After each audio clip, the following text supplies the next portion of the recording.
I have to shut my, sorry. So obviously we're coming in towards the last like big lesson of this course. And obviously most of the courses I would say are much more involving and many, many more layers to it. In this course, the nice part about it is that it kind of gives us some real practical takeaways and thoughts that we can like tools that we can like pull into our lives. And the students actually really loved it. They said this was like totally a different style than they've ever taken, totally different style of any of the class. It wasn't text-based, which I love for, you know, late Sunday night or for when students are like kind of stressed out. But what I did realize that is that even though they weren't cognizant of it, there were so many tools that we really did cover together. So in essence, we started off with the idea of addressing our bias, right? Like assessing where our bias comes from and what does it look like towards different things, and kind of leaning into it and owning a little bit more, like really like what are my biases? What do I think about different things? And then we discussed that in order to create and maintain a positivity bias, it actually requires a lot of work. That it's not just easy or intuitive. Yes, those people are hardwired for it, but for many of us, this is like deeper work. And we actually also discussed how it's a choice, right? That we really do choose. We are, yes, even if we're not predisposition to be inherently positive, there's a lot of choices that we're making daily about our mindset and our disposition and what our biases are. I'm here, just my camera decided to. I think what happened is my camera's gone back and forth. Oh, now it's the old camera. Hold on. You see this? This is my computer camera. Now you know I have an external camera. This is my computer camera. I look slow and whatever. So that's why I have this external camera, but I think my external camera, I would say that would be the summary of class 1. In class 2, we discussed how there's no such thing as being stuck. Like we may feel that we're stuck in life, but every place that we find ourselves, there's a reason we're there, whether it's stage, whether it's a physical location. And we discussed some of those Kabbalistic principles that kind of govern that mindset, that it's A, God's involvement in our life, and that it's not random. B, the concept of Hashgacha Pratis, divine providence, that God is involved in the different steps of what's going on in the world. And then we talked about a third additional layer of Judaism's perspective on materialism and how the items we have were meant to elevate and uplift. And so, yes, that's the physical beams of our home. That's this beautiful cup of water. That's even my Logitech camera. We're meant to use it and elevate it. And so we said, the things we have and the places we find ourselves, we're meant to be there. I would say the class before the next class, we discussed really the concept of an ayin tov, like how do we practically develop a positive eye, a positive way of looking at things. And we said also to see beneath the surface, right? Like if you see a situation or a person or someone reacts a certain way, it's one of the things I really tried for myself to develop. I would say, like we said, the Rebbe was really good role model of that. And we also talked about how it's not just for ourselves and the role model, it's also another vantage point of understanding it is realizing that the way we perceive things also has a lot to do with ourselves, where we've come from, where, our background, our baggage, our luggage, our issues, whatever it is, we all know what that is. And we said that we have to try to look beneath the surface and see the good. And we said that starts within ourselves as well, like the micro within our own inner world and the macro within the broader global world. And then we said that at the end of the day, the whole concept of love your fellow like you love yourself takes deep work. It's not easy. It's one of the statements we make right when we start our morning prayers. We don't talk about the oneness of God or divinity. We talk about the need to love our fellow the way we love ourselves. And that work is how we see things and people positively. And I will say that over the years, it's work because you sometimes have a student, and you've seen this probably with your own children, that sometimes when they need you most, they show it in the least, how do we say this? The least smooth way, right? The child that needs you most or when they need you most, they act out the most. So even with students and trying also to develop that, mindset, makes a huge difference. Okay, we may just have to go with the old camera and give up. I'm going to wait. I'm going to try one more time. Okay. So I asked the students, and really, this is not working. It's just not working. Okay. The class after that, I'm just going to go off this video. Turn on the overhead light. So now that I have no light compensation, Hold on, ladies. So sorry. I hopefully at least fixed the sound and we will see what is. Okay. So then the last class, we talked about thoughts and we talked about the power of positive thinking. We talked about this mantra called trach gut wird sein gut, think good and it will be good. And we said it's not a gimmick. It's actually the power of positive thinking is tremendous. And that when we implement it, it actually can alter the reality. And we said, we used another principle in Kabbalah that discusses extensively how, I'm so sorry about this. It's going to like drive me more crazy than it's driving you, right? Like it's my issue, not yours. Okay. So we discussed how ultimately that Kabbalah actually believes that when we shift the game in our faith, we discussed the difference between faith and trust. And when we shift the bar and we have this extra level of trust in Hashem, that it's not just faith. Okay, I have faith. I believe in God. I believe there's a God. You believe in a God, but then how do I trust that he's still going to do what's right? And we said, the idea of a kid leaning back and the parent going to catch the child, right? They trust their father. They love their father. They have faith that their father is not going to hurt them, hopefully in a healthy parent-child relationship. But do they trust them enough to like let go and fall back into their arms? And so we said how one is kind of more of a verb and it takes a lot more work. We discussed that maybe something we were really worried about last year has ironed out. And sometimes we have to like have a little bit more faith and let go a little bit. And we said that trach gut wird sein gut became really one of the mantras in Hasidic life. The last section that we're going to touch upon, before we get into it, I really wanted to ask kind of 3 questions. So this one I would say is going to really, Allison's joining us. Okay.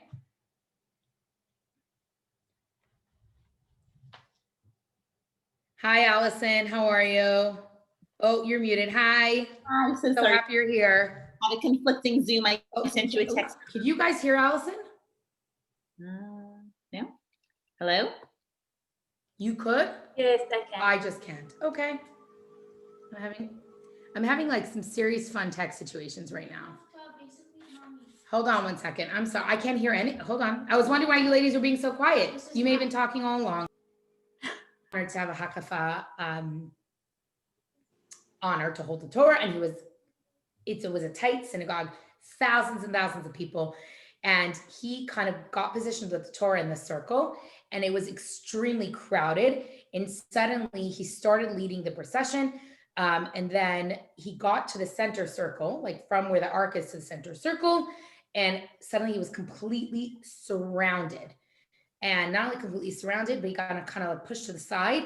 And there was tons of young kids, young Hasidim dancing around, singing, whatever. And he said, meanwhile, a young kid wanted to jump towards the circle and jumped off one of these benches and literally was dancing on his head. His hat was squished. He felt like he was going to faint. Felt like he had a concussion. He was not doing well. Anyway, after the hakafa ended and like everyone went back to their spots or whatever it was, he had no place to go. He went to the front to bring back the Torah, and he was kind of feeling very like drained, and he felt like and he said, all of a sudden the Rebbe from the platform called him up, and the Rebbe motioned to him that he should approach him, like, come here. And he was like thinking, how am I going to get up there? Like, I'm weak, I'm dizzy. I literally feel like I didn't feel like myself. But he, what should I even tell the Rebbe? Like, thank you for the honor, but I just got completely like, what is it? He said he approached the Rebbe and he looked up, and the Rebbe said, did you like my medicine? Singing and dancing. And he said he realized that a year ago when the Rebbe was in such a bad place where the only thing that made him smile was the Shir Zimru, he said from here he took it as like this real takeaway that he may think like the end of the day, when you navigate something, whether it was in the case of the heart attack or whether it was in the case of this man's intense experience here, that he kept saying he kept reminding himself of this idea of shiru v'zimru, the joy that any situation I'm in, and if I was presented in this, if I could look at that situation and look at the same lens through shiru v'zimru, singing and joy. And he said it kind of created this interesting shift in his head. Like it was so significant, this idea of navigating a challenge with joy. And that Rebbe said, this is like my medicine. And I actually told the students this interesting story, which happened 2 years ago. So what happened, obviously, as you know, Sophie had passed away. And it was a very big blow for a lot of our students. And she actually had been scheduled to go to New York for the Shabbaton with me and 3 other girls. It was a girls' trip. It was 5 of us. And she passed away on Monday, early in the morning. And now the girls, should we go? Should we not go?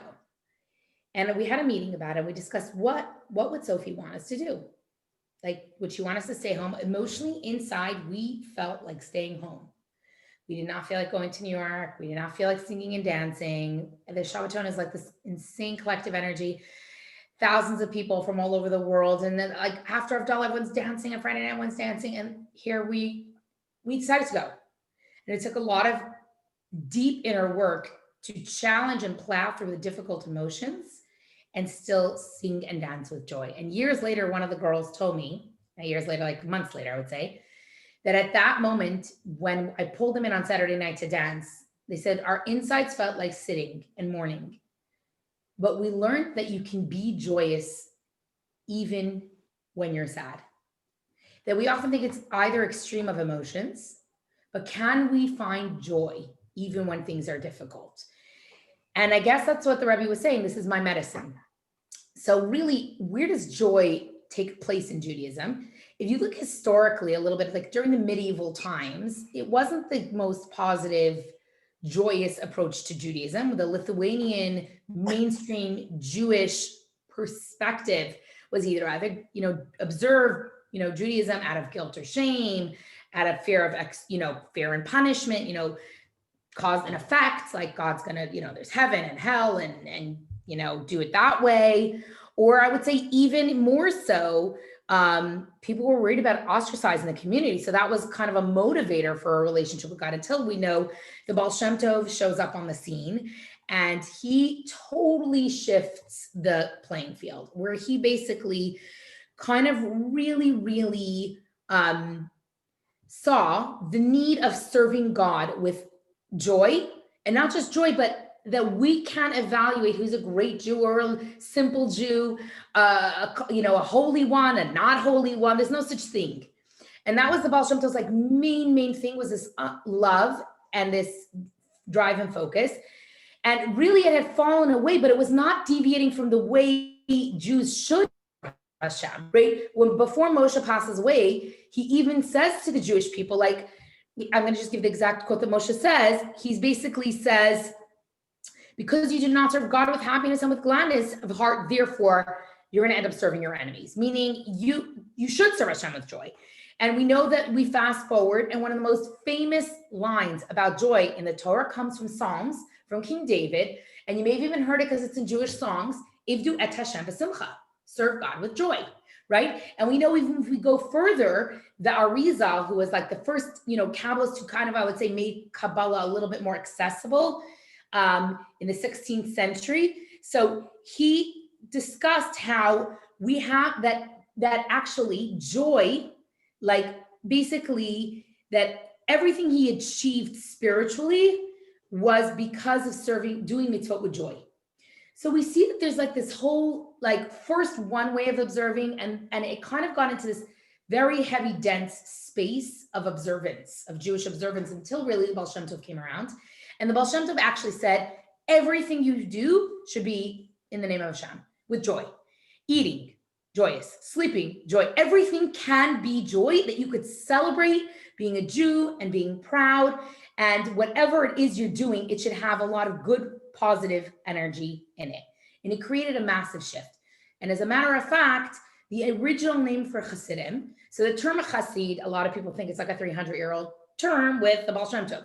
When we know that actually it's a Mishnaic term, it's a term from the Mishnah, which actually describes someone who goes lifnim mishur sadan, above and beyond the letter of the law. And the word Chasid has within it the word Chesed, which is kindness. So that's where the term Chasid came from. But what's interesting is in the beginning, the word Chasid, they were not known as Chasidim. They were known as der Freilichen, the happy ones, the joyous ones. That's how Hasidim were termed. You are the joyous ones. Where did it come from? Where does this like silliness? Interestingly enough, after Baal Shem Tov, the next Rebbe, he formed, the Mittler Rebbe, he formed a choir, an acrobatic group that would perform at special occasions.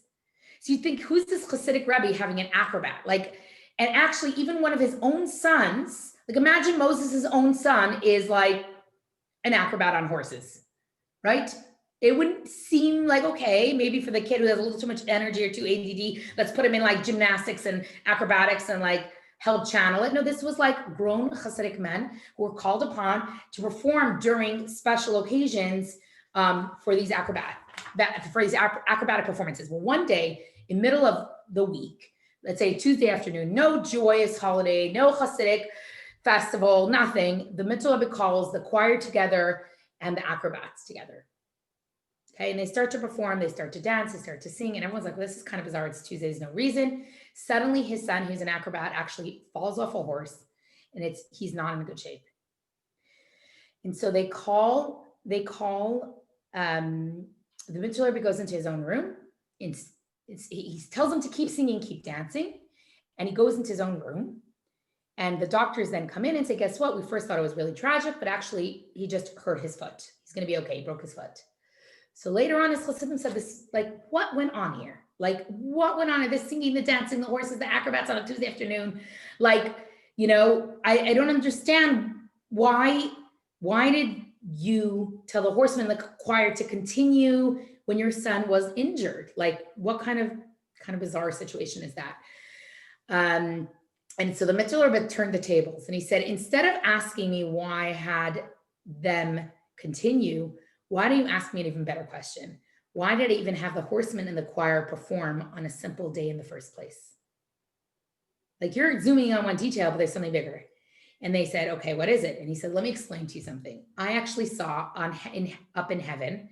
Now, we understand in the past, we've discussed the concept of a Rosh B'nai Israel, a Moses, or a Maimonides, the leader of the Jewish people. They're in this world. They have a soul that's in this world, but then their soul's connected on high. It's it harnesses between, I wouldn't say harness, but I wouldn't say fluctuates even, but it's 1 foot here and 1 foot there, right? One on high and one below, anchored here, but connected above in a different way.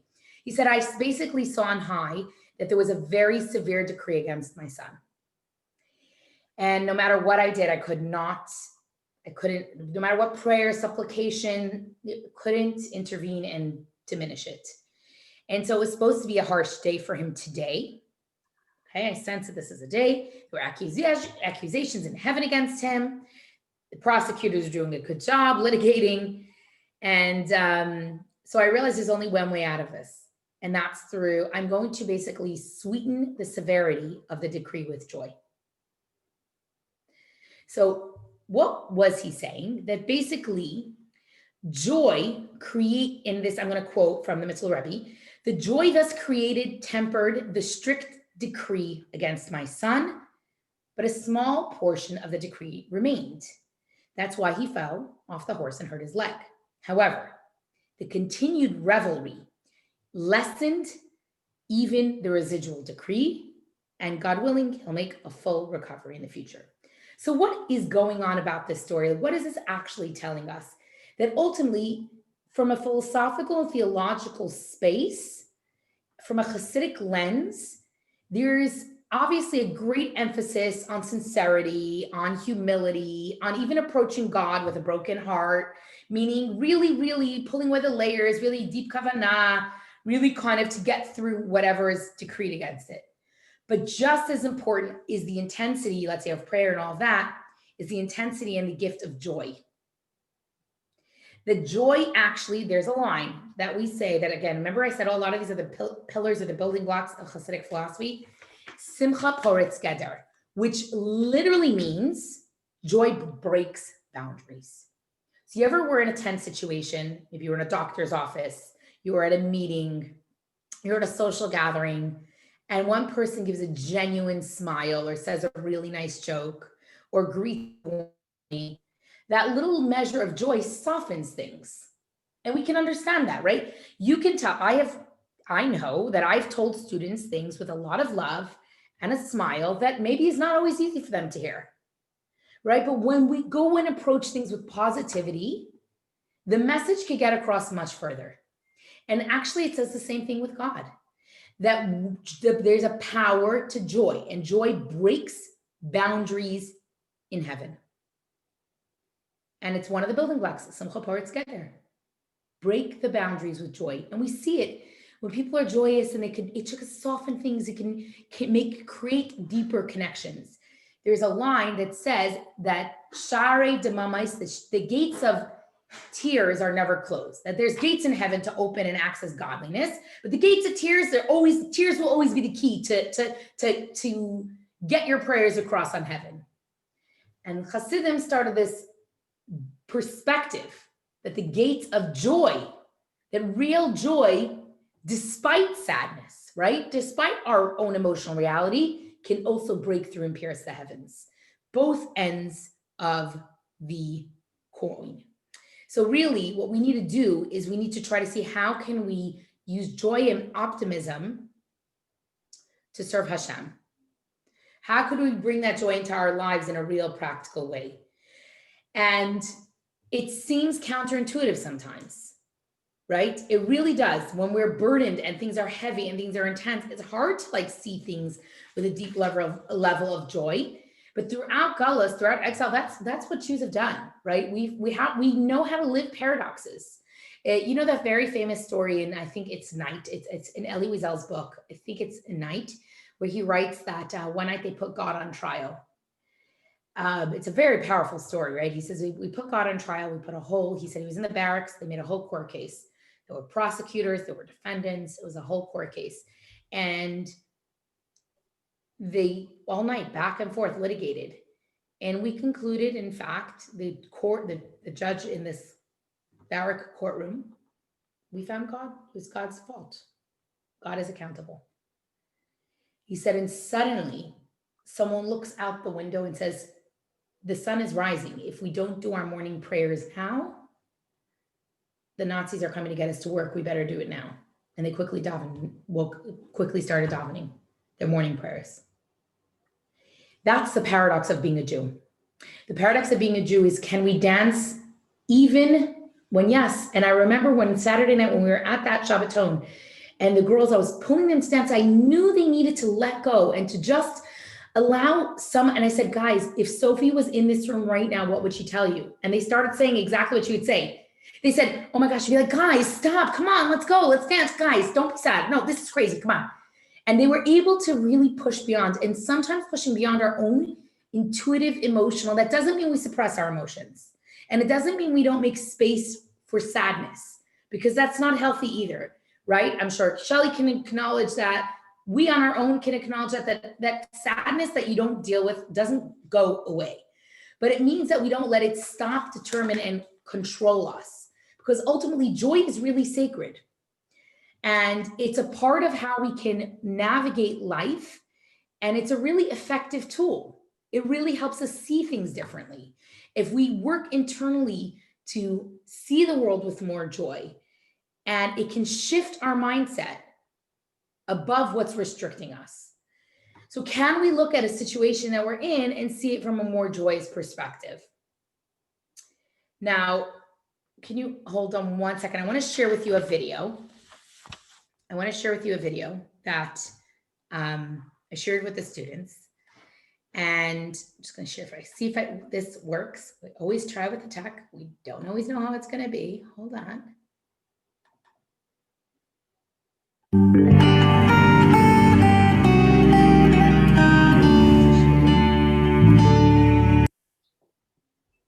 Okay. Let's see if my internet's going to work. You see it? Here?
obviously, I feel like if you remember the ideas that we spoke about in the beginning of class, I feel like this mindset and perspective is so unique, and it's something that definitely has shaped the Chabad Lubavitch movement, a certain tenacity, a certain drive, a certain mindset and way of looking at things. And I actually know my in-laws opening Chabad in the state of Texas was a response to the 71 new institutions. It was actually one of the 71 new institutions. And we saw this from the first class. Okay. The 71 new institutions were this whole model in America. Yassi's grandmother, whose name was Menucha, my little Menucha is named after her, she was teaching for years, and she was a widow twice. Very difficult life. Her husband, when she was pregnant with her second child, her husband was sent to the Russian fronts with a pitchfork to defend the motherland, which was a very standard operating, the SOPs of the Russian communists, to take unarmed, untrained Jews and help clear minds, for lack of a better term.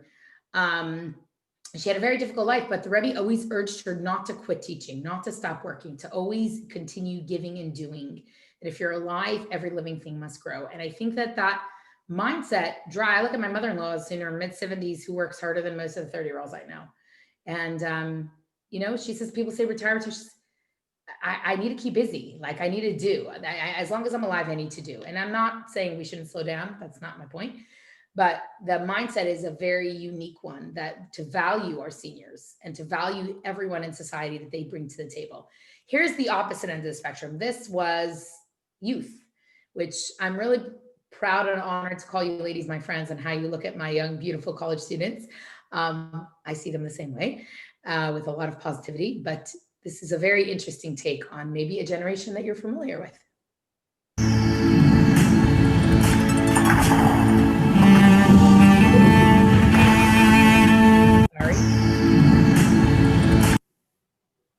Okay, sorry, there you go.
So obviously that was also a very unconventional Hasidic perspective in the 60s, when I would say most of the Hasidic movements were building stronger walls against any influence outside of the bubble, having come fresh from Europe and from the shtetl. And the Rebbe actually implored and begged his Hasidim to go out into the streets and meet these young, beautiful souls, and be there for them, because channel their frustration And there's a lot of beautiful talks. This is a very brief clip of a lot of beautiful talks that went on during the 60s, where the Rebbe was saying, peel away the layers and see the passion. Don't look at what you see on the surface. Peel away the layers and see the passion, and see how we can channel that, how that can be channeled and looked at differently.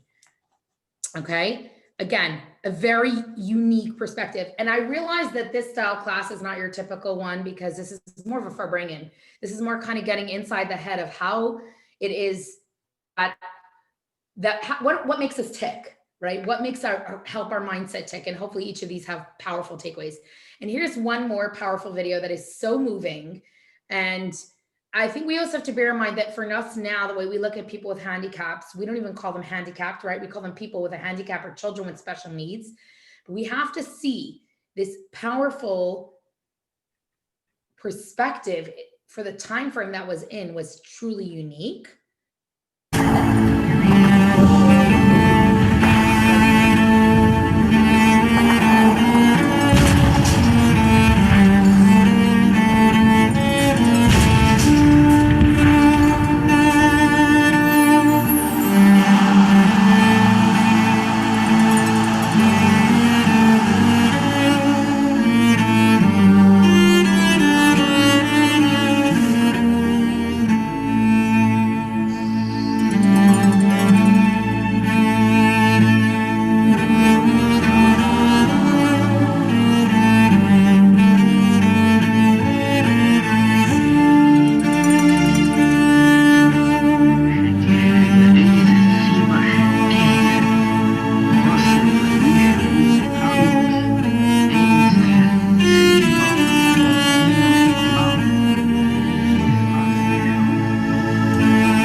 So I think what's interesting is, by the way, these are clips that probably could have been shown throughout different classes, but I feel like before the course ends, these videos were made for this course. And I feel like before this course ends, at least we can touch upon these main ideas. But ultimately, the main, I would say, kind of perspective is, how do we look at things differently? How can we see things from a different vantage point, right? And what the Rebbe was saying to those soldiers is, you're labeling yourself as, disabled, and they, in those cases, nechim, and he said, no, you are the mitsuyanim, you are the exceptional ones. And the amount of love, and actually there's a whole interview you could follow up with some of the soldiers who said that meeting with the Rebbe was like a turning point in their life. Like, they had boxed themselves in, like, this is who I am. And I think in essence, we all do that to some degree, whatever our disabilities are, right? Like, they're not necessarily disabilities that are physical, they're emotional, well, this is because I live in the city, or because this is what my marriage is, or because of my children are, or because this is my financial difficulties. And what I think the powerful takeaway from all of this is always try to get beyond our mindset and our perspective, and the lens that we see ourselves through, and the lens that we see others through. It always has to start within, and challenge our notion, our status quo, our mindset of how we do it. And how do we do that is definitely with joy, with faith and trust, with positivity, with understanding we're never stuck, with understanding that our circumstances and our physical and emotional locations in life are exactly where we're meant to be. And not only just meant to be, but bring light into the world through that, in that space. And how to do that, look at the positive in a person or in a situation. And while that's not easy, those are tools that if we put in our arsenal, we can go through life, lighter and more joyous and more uplifted. And so this is the end of this formal curriculum. I'm happy to always continue learning. but this is the end of this positivity bias layer. I will say that it's a mindset that Yassi and I really work to have regardless of circumstances and people's behaviors. And it's deep work, as we said in class one. And as we said in class one, everything is a mix of good and bad, but ultimately we are so blessed. And we, I had a freshman say to me this year, very intuitive. She says, Manya, what do you do for you? So what she says, I know everyone comes to Manya when they're burdened, but who does Manya go to? How do you take it all in? And first of all, for a freshman to have that mindset is so sensitive and intuitive and kind of magnificent. It's not, I would say it's very atypical for a freshman. And it was a good question. And I tried to explain to her that the more, yes, of course, I have my friends and my mentors that I'll turn to, people I know I trust and I can, that give us clarity and guidance and help us along our journey as people. But I truly feel like as a chassid of the Rebbe who has been blessed with, and I told her, charged with, I said, do you know what it feels like to go to bed every day knowing that you're affecting lives in a positive way? Do you know how selfish and cathartic that is? So it is a beautiful way to live life. And I'm grateful daily that my children, even if sometimes it's hard for them, this is the best life for them. They're being raised in an environment where they're able to give. They're raised in an environment where they're able to help. They're raised in an environment where they're day to day making a difference. And when you look at your child, Allison, I know, I can't help it. You have Haley right behind you, right?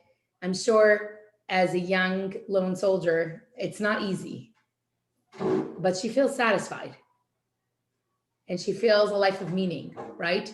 And I think each and every one of us could see that in our own children. We could see it in our own selves. And hopefully some of the tools we discussed about a positive mindset and understanding we're here for a reason and all the other, practical application of thinking positive and joy. Hopefully those put together can be some powerful takeaways for us. So l'chaim, ladies, I don't have any rosé tonight because I still have to function till midnight breakfast. Rage on. 28th midnight breakfast at Chabad. I'm going to eat pancakes in about 3 hours. No, I'm actually not, but there is a stack of pancakes made, a mountain of pancakes made, because usually the kids come and make it themselves, but because of COVID, we're not doing that. So we made big batches of smoothies in little 4-ounce cups and strawberries and blueberries for the pancakes in 4-ounce cups and mountains of pancakes. We're going to put 4 in a box and whatever else, little boxes of cereal. And they're going to be so excited. And we also prepared for them a very special finals care package to give them that with menorah and candles so they can go home and take a piece of Hanukkah with them and a piece of Chabad with them. So very sweet. Well, thank you for doing all of that for them. We love them. I know they appreciate it. They know it. Actually, your son helped pack the packages because he's on board, and I told them today's board day was a working board day, so they packed the Hanukkah packs. I'm glad. Should be helping. No, they're good kids. You know that. No, Another student who came by and made all the pancake batter, a massive vat, and then I had 2 students sit there flipping. I mean, I got involved a little because they need a little guidance sometimes, but thank God. Thank God. We're blessed. We're really blessed to be in this position. And you ladies, you're partners, you make sure it happens. You can continue doing this and making a huge difference on the ground. What can I tell you? These kids' lives are being changed to the positive daily. It's a miracle. I think this place, I look at what went on this semester, it's nothing short of a miracle. Literally nothing short of a miracle. So thank God. Past Friday night, 70 Aggies outdoors, 4 kids per table. Could you imagine? it's wonderful. Really, Miraculous. I mean, it just having you all there just makes it a warmer place. It just for the kids, it's warmer. Thank God. But it's all of them. It's a community. It really is a community. Yeah. And So- comforting for the parents. Huh? And comforting for the parents.